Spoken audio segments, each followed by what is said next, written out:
வணக்கம் நண்பர்களே. ஒரு சின்ன விஷயம் வாழ்க்கையை மாற்றும் அப்படின்னு நான் சொல்கிறேன். 20 நிமிஷம் இதை பண்ணி பாருங்கள், லைஃப் மாறும். நம்ம படிக்கிறது, புத்தகம் வாசித்தல் என்பது சூப்பர் கிஃப்ட்டு, யூனிவர்ஸோட அட்டகாசமான கிஃப்ட்டு. எதற்காக அப்படின்னா, நம்மளுடைய பீஸ் ஆஃப் மைண்ட் இன்க்ரீஸ் ஆகிறத நீங்கள் பார்க்க முடியும், உணர முடியும். உங்களோட மைண்டுக்கு ஒரு பெரிய இன்புட்டை நீங்கள் கொடுக்குறீங்க புக்கு படிக்கிறதன் மூலம். இது ஒரு இன்ட்ரெஸ்டிங் ஹாபி மட்டும் இல்லை, ரிலாக்ஸ் பண்ணுது. அது மட்டும் இல்லாமல் கெப்பாசிட்டி ஆஃப் கான்சன்ட்ரேஷன் சொல்லுவாங்க. அந்த கான்சன்ட்ரேஷனை அந்த கெப்பாசிட்டியை இன்க்ரீஸ் பண்ணுது. லாஜிக்கலாக நிறைய விஷயங்களை யோசிக்க வைக்குது. இப்போ நம்மள்ட்ட ஒரு சேலஞ்ச் இருக்குது, என்ன தெரியுமா? எனக்கு டைம் இல்லை ஒரு புக்கை படிக்கிறதுக்கு, அல்லது புக்கு நிறைய வாங்கி வச்சுருக்கேன் ஆனால் படிக்கிறது இல்லை, அல்லது படிக்க ஆரம்பிக்கிறேன் முடிக்கிறது இல்லை. இதெல்லாம் இருக்கா இல்லையா? இதை மாற்றுங்கன்ற ஒரு ரொட்டீன் தான் உங்களை கோடீஸ்வரனாக மாற்றும் அப்படின்னு நான் சொல்கிறேன். ஒரு 20 நிமிஷம் உங்களால் உங்களுடைய வாழ்க்கையோட முன்னேற்றத்திற்கு, எதிர்காலத்திற்கு ஸ்பெண்ட் பண்ண முடியாதா? Just 20 minutes. எத்தனை 20 நிமிடங்களை வீண் பண்ணுறோம்? Facebook, Twitter, Insta, YouTube.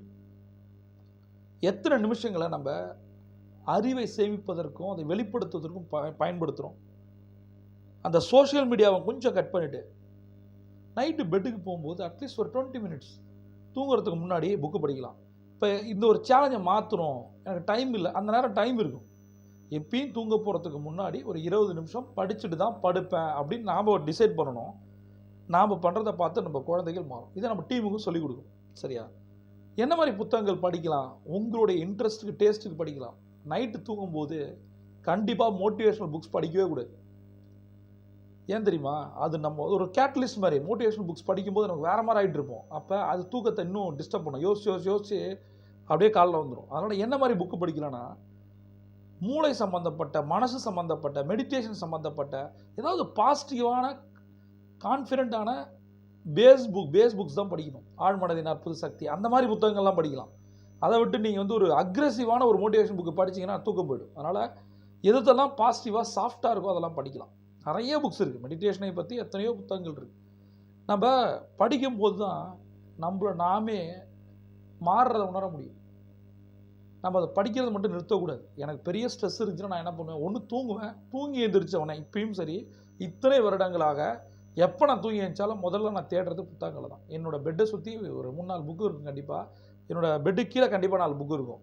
எந்த புக்கு நேற்று நான் விட்டனோ அதை எடுத்து படிப்பேன். தூங்கி எழுந்திரிச்சோன்னு நான் பண்ணுற காரியம் புக்கு படிக்கிறது தான். அது ஒரே ஒரு சாப்டர் படிப்பேன். அப்புறம் கண்ணை மூடி அந்த புத்தகத்தை நெஞ்சிலே வச்சு அப்படியே யோசிச்சுட்டே இருப்பேன். என்ன தான் சொல்கிறாரு, என்ன ஆத்தர் என்ன தான் சொல்கிறாரு, இவ்வளோ விஷயங்கள் இருக்கா.